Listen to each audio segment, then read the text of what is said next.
Senhoras e senhores, doutores e doutoras, mandaram para o Jurídico. E aqui estamos novamente. Esse é o Manda pro Jurídico Podcast, o seu podcast que desjuridica o Juridiquês e também o único podcast jurídico que você consegue ouvir até o fim. Eu sou Rodrigo Ávila e hoje aqui estou muitíssimo bem acompanhado e entrosado na paleta de cor com Natália Dias, tudo bem? Gente, ser sócio não é só você ter um objetivo comum numa sociedade, você também tem que ter sinergia de lux. Por que não?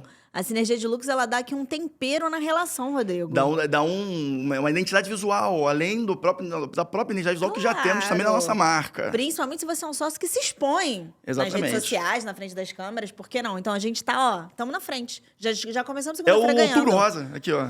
É verdade. Estamos de Outubro Rosa. É verdade, é verdade. Nos 45 do segundo tempo, a gente foi. É verdade. E, enfim, essa semana, está preparada, Nath? Como estás? Acho que vai ser uma boa semana? Gente, segunda-feira, cheguei aqui conversando com o Rodrigo, gravei um story pra botar no Manda, contando isso também. Eu tô, gente, com aquela doencinha, assim, que tá conversando comigo e eu tô me esquivando dela. Gente, eu não posso, eu não tenho agenda para ficar doente. Sabe como é que é esse momento da sua vida? Que você não tem agenda para ficar doente? Eu estou nesse momento. Mas eu tô assim, ó, eu vou tentar dar o máximo de carisma para vocês, mas não sei se vou conseguir. Então, assim, o meu segundou já segundou como? Não somente no pique de advogada, no pique de ser humano que está rateando, mas também, eu não sei se vocês sabem, eu faço parte do conselho de administração do escritório que sou sócia. E nossa sede em Botafogo está em reforma. E o que aconteceu hoje de manhã? Já tive que lidar com o fato de ter um problema no vazamento de encanamento. A minha responsável pelo administrativo já veio falar sobre isso comigo. Você não contratou o Pedro de Regina, que isso é o que eu ia PAC falar, Isso que eu ia falar. Nisso tudo, onde eu errei? Que eu não contratei o Pedro para fazer a gestão dessa obra. E para ser, inclusive, gente, o síndico do edifício Argentina, que é onde o nosso escritório está estabelecido. Só dando um posicionamento, o Pedro tá doente, cara. Nossa, ele tá bem doente. Eu vi a cara dele, ele mandou uma foto. Então, ele tá se ausentando, em recuperação, enfim, em breve estará de volta, se tudo der certo, no próximo episódio, na próxima gravação, ele vai estar por aqui. E sobre essa questão, eu espero, Natália, que você não tenha um cliente difícil como eu tive semana passada, que me deu bastante dor de cabeça, visto que você já está tendo início de dor de cabeça. Você tem alguma previsão que vai ter esse conflito, essa situação para ser lidada essa semana? Eu acredito que não, gente. Acredito que não. Acho que estamos num bom relacionamento, caminhando bem com todos os clientes. Espero que a gente siga assim, porque a senhora que vos fala já está com dor de cabeça suficiente para ter um atrito ali com o cliente. Mas, a princípio, tudo certo. Rapaz, eu tive semana passada uma situação bem... É o famoso cliente difícil, né? Que muitas vezes aguentar o cliente é mais caro que o próprio processo. O famoso cliente que foi cliente caro, né? Que a gente chama. E, de fato, foi me senti orgulhoso de ter aguentado toda a semana, porque o cara fica ligando todo momento como é que está o andamento das coisas, como é que está o andamento do serviço, ou com a galera do contencioso, como é que está meu processo, né? Que fica toda hora ligando diariamente. Gente, é importante falar, o processo não anda, não é pela falta de diligência do advogado. Ele não anda porque o judiciário tem sua morosidade particular, né, Nath? Com certeza, gente. Mas o cliente que assiste Manda pro Jurídico, ele entende muito mais da dinâmica do judiciário. Com certeza. E ele sabe que os advogados, sim, em sua grande maioria, são diligentes. Eles querem a finalização do processo, mas às vezes, né, muitas vezes, o judiciário, ele tem seu próprio protocolo, seu próprio rito, que tem que ser respeitado, inclusive, muitas vezes, de acordo com o devido processo legal, né? Porque não ele tem seu tempo próprio de fato. Então, gente, às vezes você pode exercer a empatia para pensar que o profissional que está do outro lado, ele está dando o máximo que ele pode naquele contexto. E você não exercitar essa empatia pode, inclusive, criar um certo atrito com o seu profissional. E ninguém quer atrito com advogado. Não o que quer. você não quer na sua vida é atrito com advogado. Eu, particularmente, sou uma pessoa que não quero. Principalmente se for de contencioso. Não quero atrito com advogado, eu vou ser bem sincera. E você falou sobre o cliente que escuta o Manda pro Jurídico, mas o advogado que escuta o Manda pro Jurídico sabe também que existe uma alternativa para satisfazer com mais velocidade, mais rapidez, o seu cliente, que é a JustCash. Porque a JustCash é uma empresa que consegue antecipar seus honorários advocatícios e também a indenização do seu cliente. Dessa forma, você consegue estar atento às necessidades do seu cliente também, de forma que esse cliente satisfeito pode indicar para amigos o seu serviço, né, o seu serviço como advogado. Dessa forma, antecipando o recebimento do valor do cliente, o advogado vai ter um estresse menor, menos dor de cabeça e vai poder partir para outras coisas que são super importantes também para o seu escritório, como os processos, prospecções, novos negócios, contratação de equipe, treinamento da própria equipe e ainda no final se sai bem com o seu cliente, de forma a resolver a situação da melhor forma possível, porque o cliente já vai estar com a indenização no bolso, você também vai ter seu honorário no bolso, que você vai poder fazer a gestão desse valor como bem preferir. Como a Natália fala, money now, né? Money now é sempre bom. Sempre bom, e sempre o pessoal melhor. fala, now, mas beleza, como é que esse processo da JustCash se dá, né? Será que demora muito? Na verdade, não. Você apresenta a documentação, que vai ser uma coisa, uma lista vai ser apresentada para você entregar a JustCash para fazer a análise. Depois dessa análise, uma vez aceita a proposta que a JustCash vai te fazer, você tem o registro da cessão dos valores e em menos de 24 horas você tem o depósito do valor na sua conta, a conta que você, enfim, discriminou para que houvesse o depósito. Então, é uma excelente alternativa, né, Nath? Para evitar as dores de cabeça e também botar um dinheiro para dentro com mais agilidade. Sem dúvida, gente. Toda vez que a gente fala da JustCash aqui, a gente fala sobre essa possibilidade de você antecipar seus honorários e com isso fazer uma gestão melhor daquele seu ativo financeiro, seja ele investindo no seu negócio, investindo na sua vida profissional, investindo na sua vida particular, que vai também reverberar positivamente no seu posicionamento profissional. Mas o Rodrigo ainda trouxe essa camada que é na relação com os clientes. Porque todo mundo sabe que o exercício da advocacia, ele é uma relação de confiança.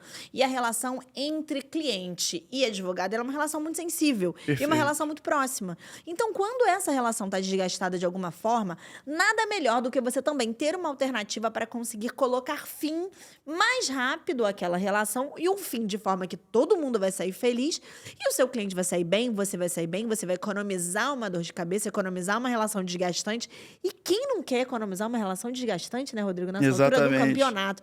Então, assim, eu acho que assim, segunda-feira começou a semana. Semana cheia de coisa para fazer. A única coisa que você não quer é pensar que ao longo dessa semana você vai ter que lidar com um cliente que te gera maior estresse. E potencialmente você também gera estresse para esse cliente, porque não vão pensar dos dois lados. Tem que pensar também que ele está vivendo uma ansiedade ali para ter a satisfação jurídica dele. Com certeza. Todo mundo, realizada. Né? Todo mundo sabe que não é passeio no parque você participar de um processo jurídico. Não é de fato. E aí, veja bem, segunda-feira a gente já tá aqui, manda para o jurídico te dando uma ótima alternativa para conseguir passar sua semana melhor ainda, você, seu cliente, todo mundo 1000% satisfeito. E aí já digo uma coisa, quem é o cliente difícil? O cliente difícil é aquele que você manda o relatório na sexta-feira do andamento processual e até na terça-feira ele vai te perguntar como é que está o processo. Esse é o cliente difícil. Eu acho que a gente consegue fazer um bom filtro aí sobre essa questão. Nath? Com certeza, gente, com certeza. Eu acho que é super importante a gente pensar sobre utilizar nossa empatia, que é pensar como é que o outro profissional do outro lado tá, qual é a expectativa do cliente. Tem uma coisa muito boa, gente. Ele tá precisando também, né? Verdade, claro, em relação ao cliente é importante sempre alinhar expectativas. Expectativas alinhadas, elas são talvez uma das chaves do sucesso desse tipo de relação. E dinheiro no bolso também. Melhor ainda, estresse mitigado, dinheiro no bolso.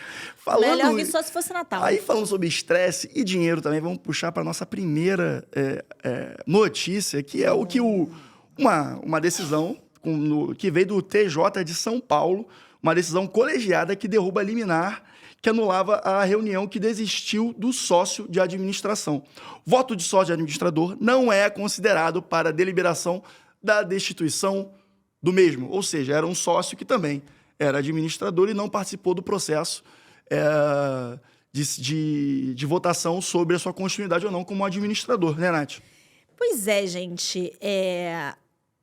A exclusão do sócio administrador, ele é um tema muito relevante no ordenamento jurídico, ele também é um tema muito relevante para a dinâmica das empresas de fato. Porque quando você tem um sócio administrador, ou seja, o sócio que exerce a administração daquela sociedade, de alguma forma ele está fazendo uma má gestão, uma gestão temerária, isso pode influenciar negativamente de uma forma muito direta a sua sociedade.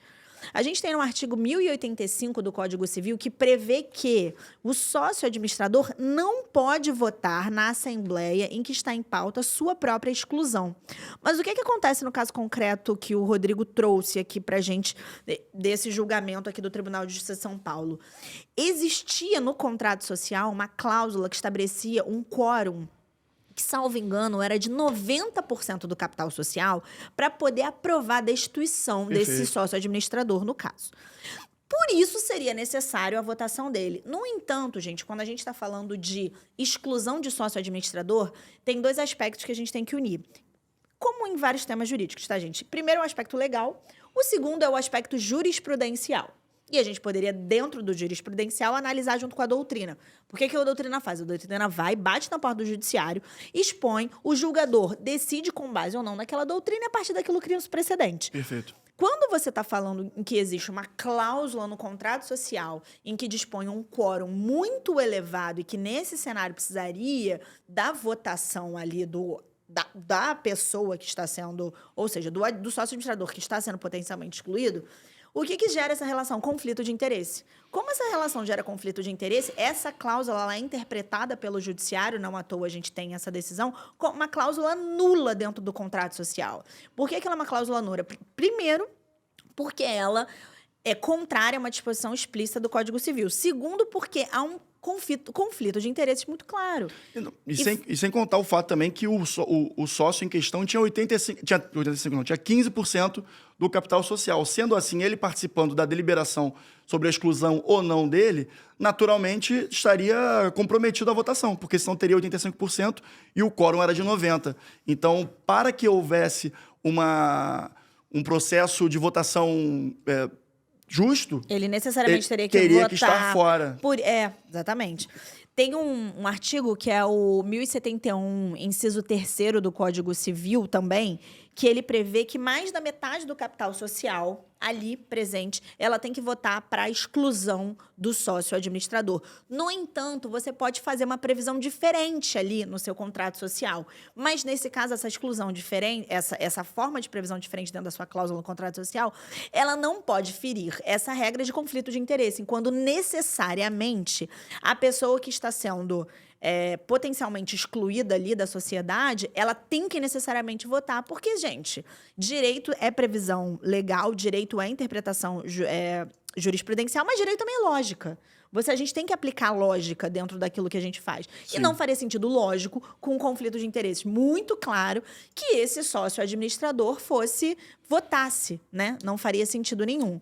Então, é um tema interessante, apesar de ser uma decisão interessante, ela já é uma decisão, já é uma tendência, né, dos tribunais a gente se colocar dessa forma. Eles tentaram e não funcionou. Inclusive, a questão que foi levantada durante o voto da relatoria foi justamente que é uma sobreposição abusiva e potestativa da vontade do sócio administrador perante os outros sócios que, excluindo, né, esses 15% do sócio administrador, o resultado da votação seria uma maioria absoluta da exclusão do administrador. Então, de fato, havia uma sobreposição de vontades que não era de acordo com a própria vontade do board, né, digamos assim.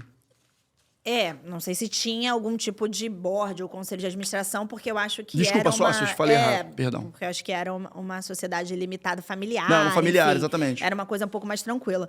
Vale a pena a gente falar também, gente, quando a gente está falando de exclusão de sócio administrador, tem alguns aspectos que eles têm previsão na lei, mas eles também são reiterados jurisprudencialmente, que essa exclusão, ela tem que ter uma justa causa muito bem comprovada. Até porque é muito sério você fazer a exclusão de um sócio administrador de uma sociedade. Sim. Então, isso é uma coisa muito importante que tem que ser prevista.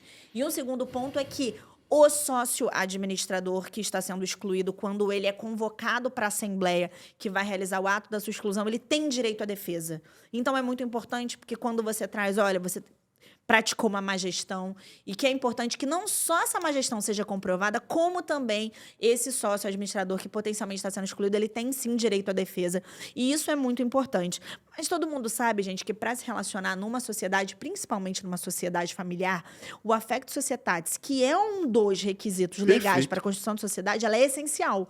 Só que, mais uma vez, gente, direito é previsão legal, direito é entendimento jurisprudencial, mas direito também é lógica. Para você ser sócio, você tem que ter o affectio societatis. Que é o affectio societatis? É essa visão em comum, é a boa relação. Uma vez que você já está pautando ali a exclusão de um sócio administrador, veja bem, né? Como é que já não está a sua relação? Totalmente. Ela está muito ruim. Envenenada já. Então, é muito importante a gente refletir sobre todos esses aspectos. Acho uma decisão super interessante, gosto muito dessas movimentações de empresas que acontecem nesse cenário mais em pequenas e médias empresas.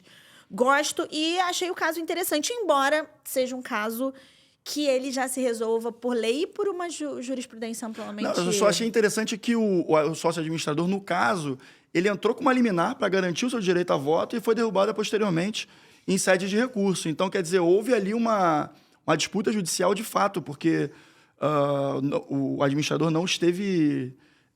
ficou irresignado e buscou justamente a manutenção do seu voto, né? Pois é, eu tive um professor, que eu já nem lembro onde a gente já estudou em tantas instituições, né, que a gente esquece, que ele falava que o papel do advogado é jogar barro na parede.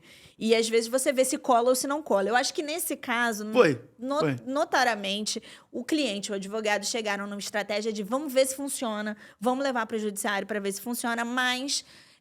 com o estudo preliminar, você já via que o caminho não era 100% positivo, mas muitas vezes o papel do advogado é jogar barro na parede, vamos ver se a gente consegue emplacar. Sim. E não foi o caso. Enfim, eu espero que a sociedade tenha tomado a decisão acertada e que, de fato, esse sócio administrador que foi excluído tenha, de fato, praticado atos que não eram condizentes com o bom funcionamento da sociedade, para fazer sentido, né, gente? Só vale a pena falar que é uma sociedade empresarial familiar, ou seja, existem esses tipos de debates em constituições empresárias familiares. Então, nada como uma boa previsibilidade, um bom contrato social em que você consiga estruturar tudo da maneira mais adequada. Em que pese, nesse caso aqui, está bem protegido, né? Na minha visão, visto que se fez valer a vontade dos sócios. Com certeza, gente. Acho que tem 2 pontos, dado que a gente está falando aqui agora de um jurídico mais técnico. Eu espero que você esteja ouvindo. Continue com a gente, não desista, porque a gente está falando de uma tecnicidade mais apurada. Mas eu acho que vale dizer que, quando a gente fala de exclusão por justa causa e falta grave, ela está disposta no 1085 do Código Civil, vale a pena dar uma olhada. Tudo isso que a gente está falando está no 1085 do Código Civil. E válido dizer também, para você que elabora contratos sociais, para você advogado que elabora contratos sociais, é possível você fazer uma previsão de exclusão extrajudicial, fazendo a disposição de uma cláusula no seu contrato social. Então, você pode dispor no seu contrato social que pode haver exclusão extrajudicial de sócio administrador quando ele pratica essas faltas graves que estão dispostas no 1085. Então, às vezes é uma estratégia positiva você botar isso no seu contrato social, porque pode te economizar um litígio, um desgaste. Lembrando que tudo isso está conectado que a falta grave ela tem que ser justificada e demonstrada. Ela não sobrevive de uma mera alegação e o potencial sócio-administrador que está sendo excluído, ele tem direito à defesa. E a última ressalva, para tirar o jaleco de professora, é que também a possibilidade, gente, na sociedade, de você ter um administrador não sócio, tá? Só que, nesse caso, é muito mais fácil porque você não tem que fazer a exclusão do sócio. Exato. Né? Então, mas é possível também que o administrador da sua sociedade, ele não seja sócio, ele não tenha uma parte do equity ali da sociedade. Isso é uma coisa a Nike acabou de fazer isso, por exemplo. Possível. A Nike acabou de fazer, agora o administrador dela. Contratou um CEO agora que começou como estagiário na Nike, olha que legal. Cara, muito legal. Isso assim, é um movimento bem comum e eu acho uma coisa bem interessante, até porque você está trazendo uma pessoa para a sociedade, seja ela do tamanho da Nike, ou seja, uma sociedade um pouco menor, que ela tem um interesse mais equilibrado ali, né? Um olhar de fora. Com elemento de cultura também, mais, né? Nesse caso, elemento de cultura, porque ele era um estagiário. Mas você poderia contratar um cara que fez carreira numa outra empresa e trazer ela para sua empresa, porque ele vai trazer uma expertise. E isso é interessante. Eu acho uma coisa bem interessante. Essa questão de você manter a pessoa que detém uma parte do equity como administradora é uma coisa muito de empresa familiar, né? Tem muito uma característica de empresa familiar, assim, porque as pessoas querem manter a total gestão da empresa dentro da família. Erros e acertos, né? Pode funcionar, pode não funcionar, depende do seu negócio. E aí depende da família. Depende da família. Depende da família. Família que é complicado. Eu queria saber de você. Você faria negócio com a sua família? Seria sócio da sua família? Tem gente que declinaria da possibilidade. E assim, às vezes é uma decisão inteligente mesmo, a depender da sua estrutura. Claro, exatamente. É família, mas tem affect societatis? Faça essa pergunta. Faça essa pergunta para si mesmo. Olha, bota a mãozinha na consciência e pensa sobre isso. Exatamente. Que eu acho bem relevante. A gente vai botar o número do processo para vocês fazerem a pesquisa aqui na descrição do nosso episódio. E, enfim, para vocês darem uma estudada se tiverem interesse nesse caso. E agora também, Natália, vamos falar logo da nossa patrocinadora, a nossa parceira YouLegal, que vocês já estão também carecas de saber que é a melhor empresa para você organizar prazos, gerir os seus processos e ainda administrar, olha essa novidade, administrar seus recebimentos dos seus clientes. Então, esses 3 desafios, que são desafios gigantescos na rotina do advogado autônomo, então nem se fala, a YouLegal vai ser uma grande parceira para você, porque ela está para simplificar a sua vida, através de um gerenciamento de agenda e acompanhamento de processos em tempo real, por método de captura de forma automatizada. Também não pode esquecer que a gestão do tempo com agendamento e também os prazos judiciais, que são grandes desafios nossos, estarão todos, digamos, planejados através da YouLegal. Você vai acessar a YouLegal, você vai fazer o seu acompanhamento através da YouLegal e todos os prazos estarão na sua agenda. Sendo assim, você vai ter a sua rotina, a sua semana, como a gente começou a falar no início do episódio, toda planejada de forma suave, sem grandes surpresas, não é verdade? Dessa forma, de forma automatizada, seus processos estarão todos dentro do seu aplicativo. Como é que eu coloco lá? Cara, você vai colocar a sua OAB e através da sua OAB, a YouLegal vai fazer toda essa pesquisa em todos os tribunais do Brasil, né, Nath? Total, gente. Eu recebi um e-mail semana passada do LinkedIn me pedindo para gravar um vídeo. Agora o LinkedIn, ele também vai ser uma plataforma de vídeo. Já é, tem um tempinho, Pois é, mas eu só me atentei a isso depois que eu recebi esse e-mail com o LinkedIn me fazendo um convite para gravar um vídeo falando como eu organizo a minha semana. LinkedIn eu ainda não gravei, eu pretendo gravar, mas enfim, vamos com calma.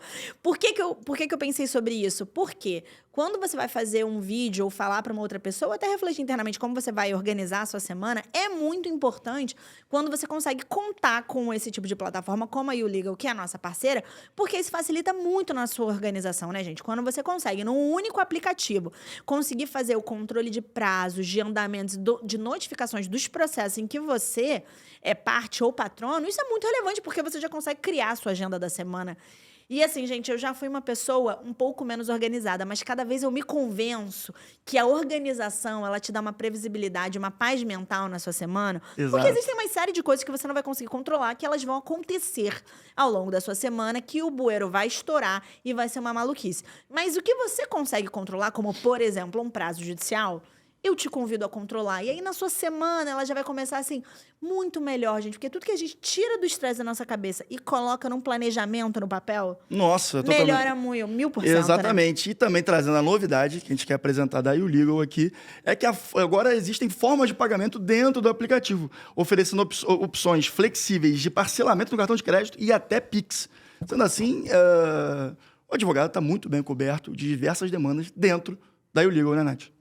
Com certeza, Rodrigo, com certeza. Eu acho que a gente vem numa tendência muito grande, tudo que a gente consegue concentrar as nossas atividades, os nossos pagamentos, nosso interesse é muito melhor, né, do que a gente ficar utilizando uma série de outras plataformas. Exatamente. QR Code em algum lugar dessa tela e link na descrição para vocês conhecerem esta ferramenta que pode auxiliar muito a sua rotina, a sua prática jurídica, certo, pessoal?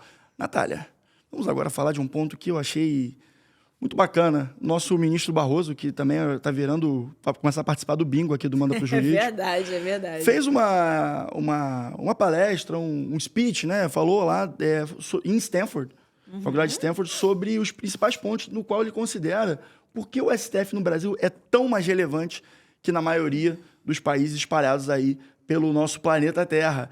E ele elencou diversos motivos, dentre eles 5 que colecionamos aqui, e eu acho que vale a pena a gente trazer, né, Nath? Com certeza. Diga lá. Então, a primeira razão que ele disse é que a Constituição brasileira acaba sendo muito abrangente. E, naturalmente, o STF, por ser um guardião da Constituição do nosso Brasil, acaba abraçando todos os casos que podem ter uma vertente constitucional, né, Nath? Com certeza, gente. Falando do Barroso, ele tem uma qualificação e ele escreve sobre a Constituição há muito tempo, desde antes de fato ele ser um ministro. Ele tem um livro interessante que é O Controle de Constitucionalidade no Direito Brasileiro. Excelente vale livro. Muito a pena todo mundo ler, principalmente você ser operador jurídico. Tem um outro livro aqui também, se você quer entender um pouco do STF, que vale a pena, que é do Manuel Gonçalves Ferreira Filho, que é o Curso de Direito Constitucional, que é um bom livro também. E tem uma obra do Canotilho, que é um jurista muito famoso, Que, deixe-me lembrar, você lembra o nome do livro, Rodrigo, do Canutilho, não, sei só o nome. Nome do autor, né, obviamente. Direito Constitucional e a Teoria da Constituição. Quando você pega esses 3 livros, naturalmente eles têm aspectos e eles dão enfoques diversos no exercício do STF, até porque, como o Rodrigo começou falando, e é uma verdade, a atividade do Supremo Tribunal Federal, ela é uma atividade ampla, e eu acho que às vezes está aí a discussão que as pessoas trazem em relação ao STF, se deveriam ou não ter essa amplitude, mas isso é uma questão constitucional, porque é assim que a nossa Constituição de 1988 prevê. Então, quando você reflete sobre isso, você tem que entender que você está refletindo sobre a forma como a Constituição foi desenhada, não necessariamente sobre o órgão que realiza atividade jurisdicional em relação ao que está previsto constitucionalmente. Nesse livro do Barroso, uma coisa que é bem interessante é que ele trata de um aspecto que ele é um aspecto que todo mundo fala, mas talvez ninguém saiba o nome do que está falando, que é o ativismo judicial. Muitas vezes, quando a gente fala do STF, principalmente quando a gente está falando com pessoas que não exercem o trabalho jurídico de fato, a gente fala sobre esse controle político que o STF realiza em relação à legislação brasileira. Mas isso, gente, é uma previsão constitucional, né? A gente tem que entender que o STF, ele realiza o que a gente chama de controle de constitucionalidade. Quando ele realiza o controle de constitucionalidade, ele realiza por 3 meios distintos aqui que a gente pode falar. Ele fala sobre ação direta de constitucionalidade, ação direta de inconstitucionalidade por omissão. E aí a gente tem que entender que, a partir desses meios, ele sim faz alguma regulação política, inclusive, sobre o que você está tratando, o que a sua legislação está tratando. Então, toda vez que a gente reflete e pensa, o STF, ele exerce de alguma forma um cargo político, sim. E se você ler o livro do Barroso, esse livro, você entende por que a legislação e por que a Constituição chega nessa conclusão. Existe uma ideia de freios e contrapesos dentro da estrutura constitucional. E o STF tem um papel importante no que a gente chama de checks and balances, né, que é o termo americano para dizer que o que a gente faz aqui no Brasil, que é esse exercício de freios e contrapesos que a estrutura brasileira faz, e o STF tem um papel muito relevante, assim. Eu, particularmente, já estudei muito por voto no STF, porque eu fiz escola de magistratura do Estado do Rio de Janeiro antes de efetivamente começar a trabalhar no mundo corporativo. Eu fiquei 1 ano só estudando na EMERGE. E aí, na EMERGE, que é a escola que a gente estuda para virar juiz, o que você acontece? Você é muito incitado a estudar a partir de votos do STF, que era uma coisa que na faculdade mesmo eu não fazia. Então, na EMERGE, eu aprendi a estudar por votos. E, gente, tem muita gente que você pode criticar posicionamentos que você é contrário por interpretação, digamos assim, legal. Mas os votos, e dependendo do ministro que você tenha maior relação, existem ministros mais didáticos e menos didáticos, enfim, a corte já passando com diversos perfis. É muito bom, gente. Se você é um profissional técnico, eu te convido a estudar por votos. Estudar também por votos, né? Isso não é o único meio. Mas é uma forma bem interessante. Porque você tem um raciocínio jurídico aplicado não somente a uma base legal, como a um caso concreto. E qual é a questão do STF? Obviamente que, às vezes, ele também trata de casos concretos, porque o STF ele atrai para eles a competência de alguns julgamentos específicos, principalmente quando a gente está falando de alguns cargos. Então, por exemplo, presidente, vice-presidente, todas essas pessoas, elas são julgadas principalmente, né, no STF, mas você também tem a aplicação de casos de gênero difuso. Então, você tem um caso que abrange toda a coletividade. E aí você tem um raciocínio jurídico a partir daquele caso, que não é um caso, que é um caso concreto, mas não é tão concreto, dá para entender? Exato. E é bem interessante, gente. Assim, eu convido vocês a fazerem isso. O Barroso, ele acaba refletindo uma questão que ele menciona a falta de filtros para que chegue os processos ao STF, né? Dessa forma, não tendo esses filtros, acaba tendo uma sobrecarga de demandas gigantesca para o STF e acaba assumindo um protagonismo de algumas coisas que talvez os ministros não fossem as melhores pessoas para se propor a protagonizar. Nesse sentido, acaba tendo essa demanda gigantesca e se você comparar, por exemplo, a corte americana, não há exigência de caso de controvérsia, né? Você pode chegar ao STF por meio de ação direta de constitucionalidade. Então, tendo essa ferramenta das ADINs e etc., o STF acaba recebendo muita demanda. Então, e aí, a consequência natural, obviamente, é uma maior demanda de processos e acaba dando essa sobrecarga para o STF. Pois é, foi o que eu até comentei anteriormente. Muitas críticas que existem em relação à atuação do STF, ela, na verdade, a base dela se encontra nessa peneira, ou ausência de peneira. Uma peneira muito larga, passa muita coisa. O que, na realidade, assim, com certeza é uma questão que atinge, inclusive, os ministros. Porque, embora muitas vezes não se fale isso, cara, ministro e juiz no Brasil são atividades que trabalham muito, Sim. né? Você tem uma sobrecarga de trabalho muito grande, né? Nas empresas a gente chama que trabalha com overload. Cara, os ministros e os juízes no Brasil trabalham uma sobrecarga com overload assustadora. total. Eu sei disso porque, mais uma vez, trazendo a minha época aqui de emergência, eu fiquei trabalhando com juiz de primeiro grau, depois com juiz de segundo grau, com desembargadores aqui, 1 ano cada um. E gente, é muito trabalho. É muito trabalho. E também... Outro fator que a gente tem que levar em consideração também é a quantidade de entidades públicas e privadas que têm legitimidade para provocar, por meio de ADIM, o tribunal. São mais de 100. E aí vai de presidente da República, partido político, procurador-geral, ordem dos advogados do Brasil. Quer dizer, sob essa perspectiva, o Barroso entende que a falta de filtros, também a grande pulverização de agentes que podem ingressar diretamente ao STF, acaba trazendo justamente essa questão.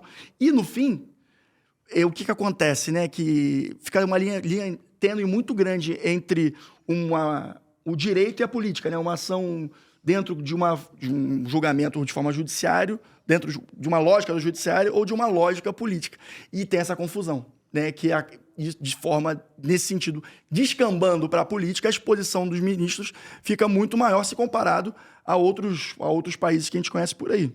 Total, gente. Se você pensar de forma básica, vamos elencar aqui de forma didática e básica para, digamos assim, um aluno no início da faculdade. O STF, falando assim, de forma pontual, sem abrir cada campo. O que o STF faz? O STF, ele guarda a Constituição. Ou seja, ele interpreta, ele tem uma competência de interpretar e garantir o cumprimento de tudo que está dentro da Constituição. Ele faz o controle de constitucionalidade, que é isso que a gente está falando, né? Ação direta de inconstitucionalidade, ação direta de constitucionalidade, ação direta de constitucionalidade por omissão. Veja bem. E aí entra essa competência de quem pode bater na porta do STF. Muita gente. Você está falando que o STF ele também pode fazer o julgamento de algumas autoridades. Aí, por exemplo, ele processa por infração penal comum, presidente da República, vice-presidente, membro do Congresso, ministro de Estado e outras altas autoridades. E olha só o guarda-chuva. Aí você pega que ele também faz julgamento de habeas corpus, habeas data, mandado de segurança, mandado de injunção sobre algumas autoridades. E não bastasse tudo isso, no STF ainda chega também todos os recursos extraordinários quando ele atua como instância final. De tudo que está sendo... Há um questionamento de matéria constitucional. Então, assim... Desculpa, gente. Falando de forma muito básica, a gente citou 5 competências em que dessas competências você destrincha uma série de atividades que só o STF realiza. Isso aí. São 11 ministros realizando isso, né, gente? Assim, É. Não é brincadeira, não. Tu tá aí reclamando do seu dia a dia? E, por fim, eu acho que também vale a pena falar que o ministro fala que o STF é televisionado, né? Isso aí é uma prática muito comum se você pensar fora do Brasil. Mas, de certa forma, também, eu acho que é importante para acesso à informação e a transparência do judiciário de forma mais ampla. Eu acho que é importante também. Eu gosto, Claro que tem o lado bom e tem o lado ruim, né? Porque acabam expondo os ministros a certos constrangimentos públicos e que acho que ninguém deveria, em que pese, serem agentes públicos. Mas isso traz uma exposição que não é tão comum se você observar em outros países. Eu, particularmente, como Natália e como operadora de direito, eu gosto, sim, do fato do STF ele ser televisionado. Eu acho que traz um ganho positivo. Obviamente que, como exposição, como qualquer exposição, ela pode potencialmente se desdobrar em algo negativo, mas eu acho que, em termos de lisura, eu acho que a exposição ela é algo que ela se coaduna de forma muito clara com a própria LOMAN, que é a lei que rege a magistratura. E um ministro, ele é, de alguma forma, um magistrado. Então, eu gosto, particularmente. Eu também gosto. Eu gosto, eu acho bom. Não, acho que tem... Enfim, desdobramentos negativos, mas, de forma geral, acho que é mais positivo do que, até do porque que negativo. Se você pegar o Congresso também é televisionado, enfim, de algumas atividades do Congresso. Então, total. Eu acho que faz parte, e não só coaduna com a lei da magistratura, mas também se coaduna com a Constituição e todos os princípios básicos nos quais, enfim, esse país aqui está sendo... ditado, né? Então... Total. Quando eu estudava na EMERGE, estou falando muito da EMERGE hoje, gente, porque o assunto é STF, e foi uma época da minha vida em que eu estudava muito a atividade do magistrado e, consequentemente, a magistratura no geral, e seus juízes e ministros, etc. E uma vez a gente tinha aula com alguns ministros e juízes e tal, e uma vez a gente teve uma aula com a Carmen Lúcia, e eu gosto muito da Carmen Lúcia. E ela, Carmen Lúcia, é mineira de Belo Horizonte. E ela falava que ela descia no aeroporto ali de Confins, que é o aeroporto de Belo Horizonte. E para quem não sabe, Confins da cidade de Belo Horizonte é longe, um trajetinho ali de bar, bota 1 hora e meia, depender de onde você vai. E ela falava que ela sempre carrega uma Constituiçãozinha. E ela disse que ela pegava o táxi e naquela época, e hoje em dia também continua assim, eu tô falando naquela época que isso, gente, é 2015, 2016. Todos os taxistas, ela falava que falavam sobre a STF. Porque ela falou, gente, hoje em dia as pessoas elas não falam mais, ou não falam mais somente, ou tanto do técnico de futebol, da escalação da seleção, mas ela fala sobre a escalação, digamos assim, dos ministros. E o fato de você ter algum tipo de... exposição nesse sentido, inclusive filmado, isso, né, acrescenta e cria uma camada muito maior. Ainda mais nessa época em que a gente tem vídeos que viralizam. Isso é 2015, não tinha tanto isso, né? Mas botando hoje em dia, vídeos que viralizam, posicionamentos em que você tem cortes. Mas era o boom também do STF, né? Sim, nessa época foi. Tanto que ela trouxe isso. Talvez hoje em dia, numa aula, ela nem trouxesse esse ponto, porque ele já está quase que dado. Mas na época, sim, foi um movimento, um novo posicionamento que não existia antes, entendeu? Ninguém discutia ministro. Só que discutia ministro era que e também eu tenho o fator também que você falou, eu queria só rememorar o que você falou aqui sobre a questão do ativismo judicial, que é um tema que acaba sendo muito comum hoje em dia, muito falado e tem que ser debatido mesmo. Mas se você observar, né, a falta de filtros, a quantidade de agentes que podem ingressar diretamente ao STF, que tem uma conexão direta, uma highway direta para o STF, e muitas dessas instituições têm atividades políticas, naturalmente que fica muito difícil você traçar essa linha do que uma atividade justamente, puramente jurídica ou alguma coisa que já deveria estar descambando para o legislativo. Porque uma vez você levando direto para o STF, você ganha muito mais tempo do que você levar isso ao legislativo, que, enfim, a gente está falando de uma Câmara de Deputados, está falando de um Senado, que, enfim, é um processo que lida com muito mais pessoas. E quando lida com mais pessoas, naturalmente, demora-se mais, né?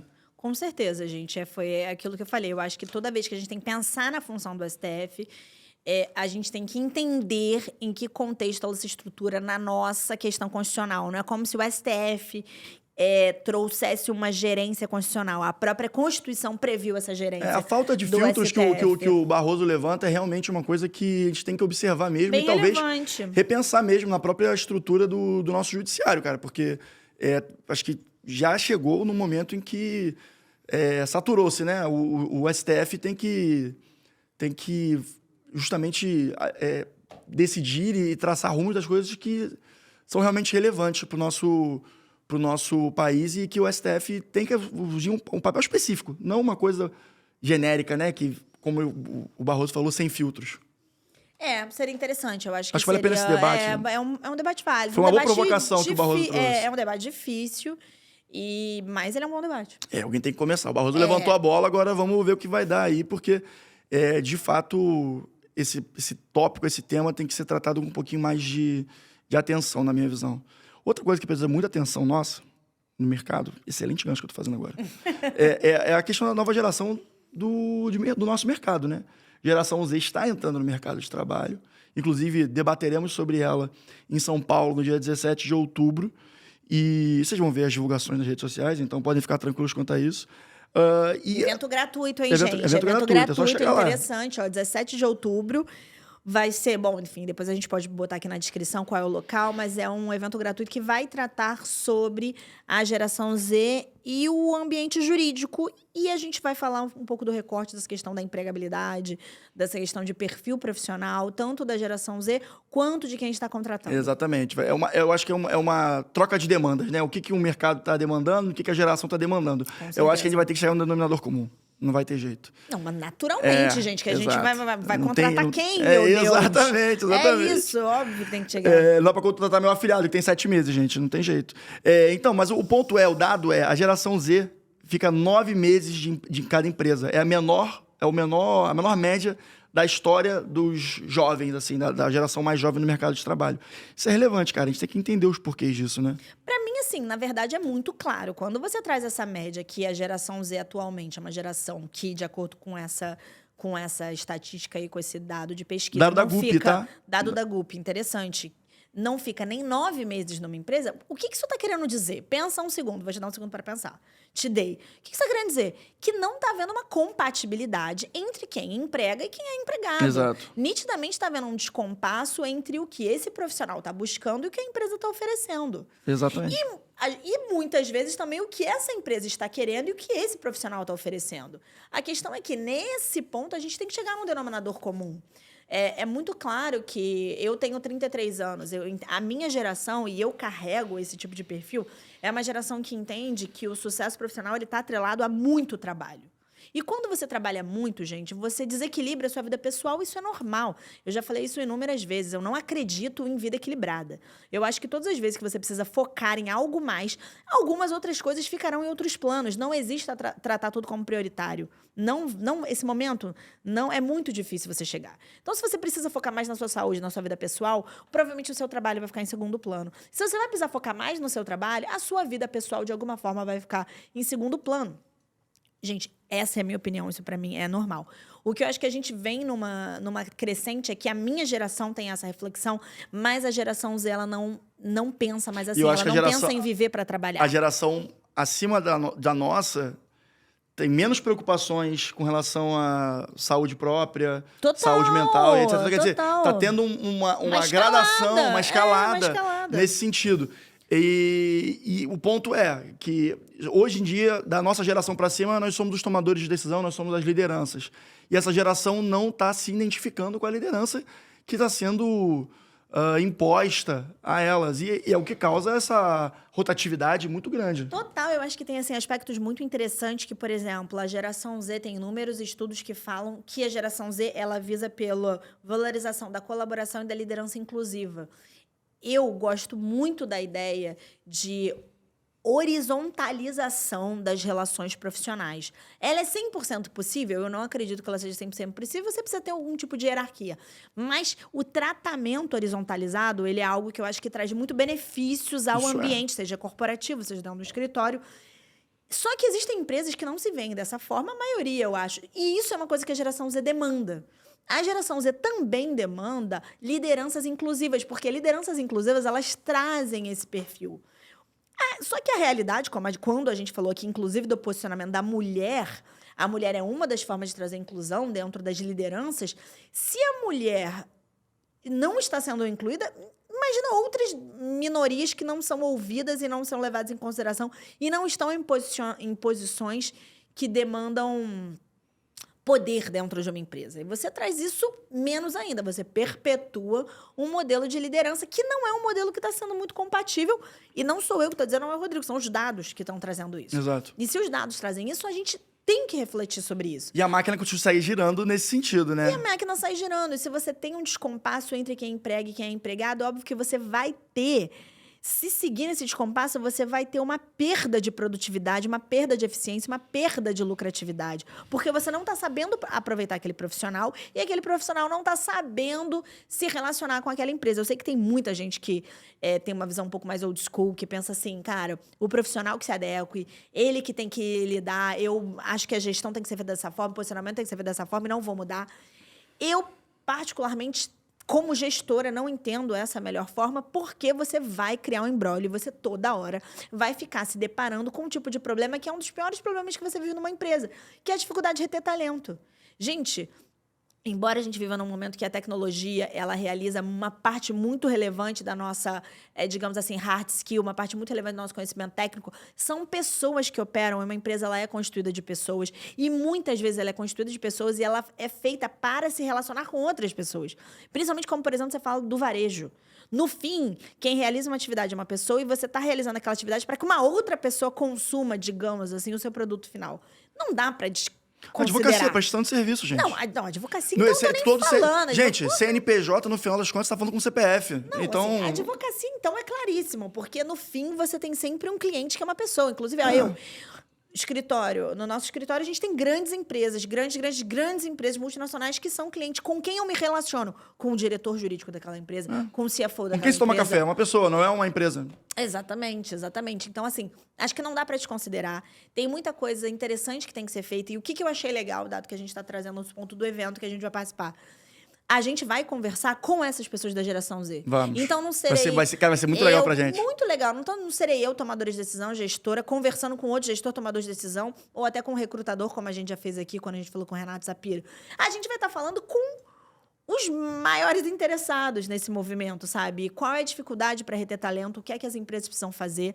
Outro dia eu até conversei, eu acho que é uma geração que privilegia muito saúde mental. Eu consigo ver claramente as áreas em que tem maior... Dentro de uma empresa, não estou nem falando de uma empresa específica. As áreas que tem maior turnover, ou seja, mais gente sai, são as áreas em que se trabalha muito, em que tem um decréscimo de qualidade de vida.